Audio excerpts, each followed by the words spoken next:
The purpose of this video is to offer you an effective, practical system for improving your health in 2023 and beyond using what is referred to as the three levers system. If you are interested in improving your health in the areas of exercise, sleep, nutrition, or weight loss in the year ahead, then the information shared in this video will likely be helpful. I'm Dr. Tom Rutledge, a board-certified clinical health psychologist based in San Diego, where I specialize in metabolic health. Although millions of Americans will have intentions or even make efforts to improve their health this year, most will not achieve lasting success. Rather than being due to a lack of motivation or resources, however, it is the absence of an effective system for achieving their health goals that will most frequently limit their results. This is where the three lever system that we discussed can be a valuable tool. Levers represent different fundamental ways of modifying behaviors. For example, nutrition levers include changing what to eat, when we eat, and how much we eat. A common reason that people are unable to create new health habits or achieve new health resolutions is that they try to change multiple levers of a behavior simultaneously rather than more systematically changing one or two levers at a time. Levers represent a strategy for breaking down a more complex behavior into actionable pieces to obtain better results. These better results from breaking down bigger changes into smaller definable changes can then compound and combine over time. We'll apply this approach to the areas of sleep, nutrition, exercise, and weight loss, as these are the most common health behaviors that Americans try to change. As an example of how the three lever system is already used by highly successful people, consider the examples of athletic populations, such as Olympic or professional athletes. These athletes may wish to get faster, fitter, or stronger for their competition goals, yet attempting to improve in all three areas simultaneously would often be counterproductive.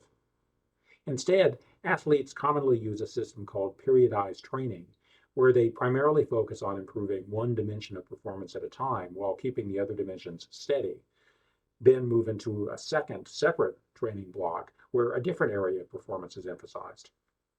The three lever system that we discuss here is an example of using the same periodized training methods that athletes use, but for health instead of sports related performance goals.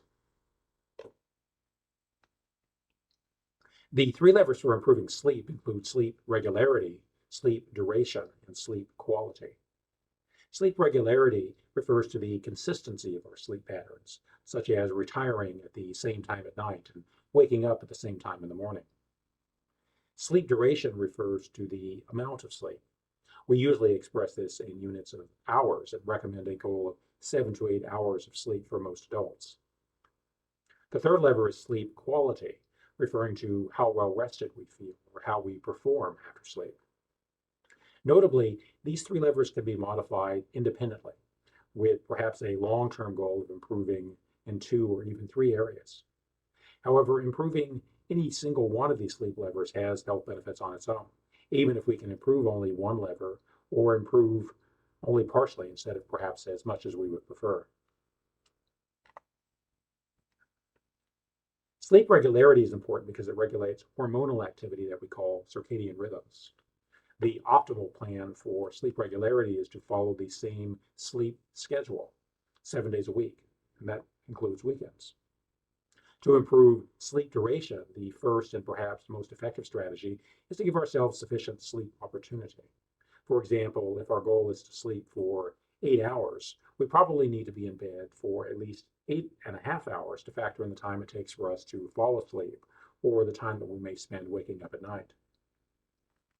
Thirdly, the best strategies for improving sleep quality are often environmental changes, such as controlling the temperature, maximizing darkness and comfort, along with routines such as regular exercise, avoiding late night eating and light exposure, and obtaining adequate but not excessive hydration.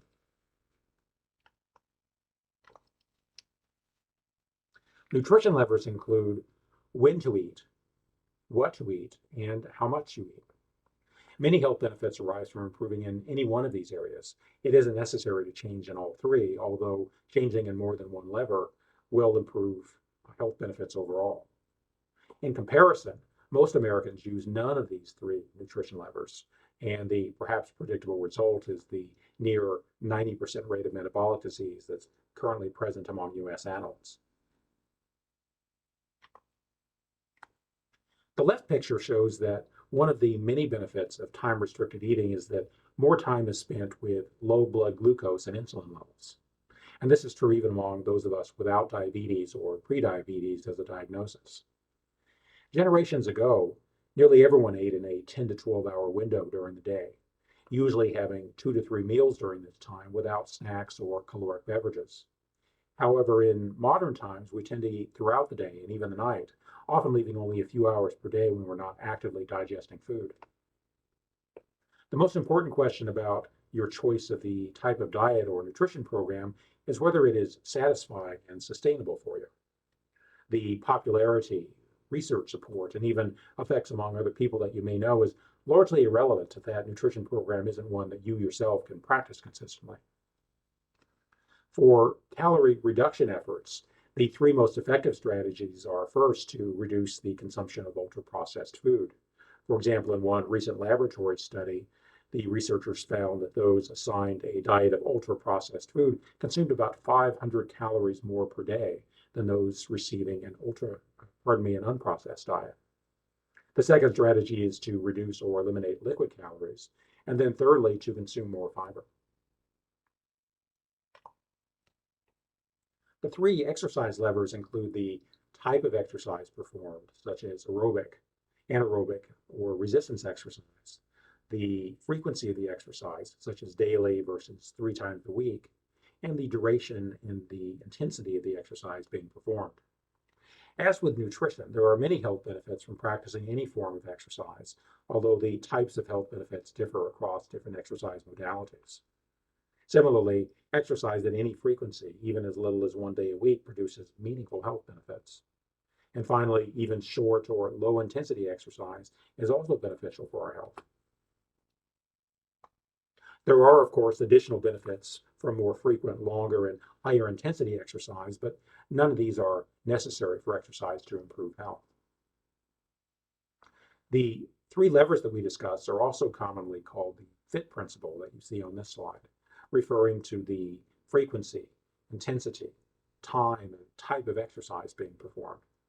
Whether you prefer calling these elements of exercise the FIT principle as shown here, or as the three levers of exercise is largely up to your own preference.